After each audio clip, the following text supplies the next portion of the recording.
कभी कभी असत्य का सहारा लेना भी बुद्धिमत्ता की निशानी है।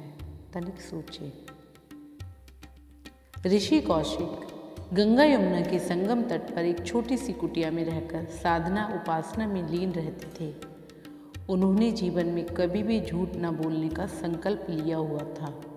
उन्होंने जीवन में कभी भी झूठ न बोलने का संकल्प लिया हुआ था।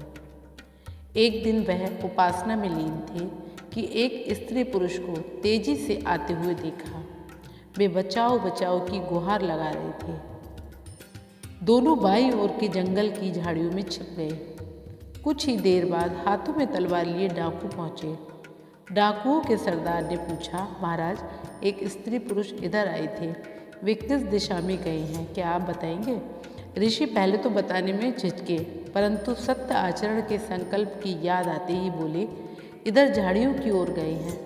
डाकुओं ने वहां छिपे हुए स्त्री पुरुष को धर दबोचा। दोनों की हत्या कर आभूषण तथा धन लूट लिया। कुछ समय बाद ऋषि कौशिक की मृत्यु हो गई। उन्हें नरक में ले जाया गया। उन्होंने धर्मराज से पूछा, मैंने जीवन भर सत्य का पालन किया है, सदा सत्य बोला है, अपना जीवन भगवान की पूजा उपासना में लगाया है, फिर भी मुझे नरक में क्यों लाया गया? धर्मराज ने जवाब दिया, सत्य असत्य तथा धर्म अधर्म का निर्णय विवेक के माध्यम से किया जाता है। तुम्हारा विवेकहीन सत्य उस दिन निर्दोष स्त्री पुरुष की मृत्यु का कारण बना, इसलिए तुम्हें नरक भोगना पड़ेगा। तो तनिक सोचें, हमें कभी कभी किसी को बचाने के लिए या कभी कभी उचित समय पर असत्य का भी पालन कर लेना चाहिए। जरूरी नहीं है कि हम हर वक्त सत्य का ही पालन करें। यदि असत्य बोलकर किसी की जान बच सकती है तो हमें वहाँ सोचना चाहिए और असत्य बोल देना चाहिए। तो तनिक सोचें।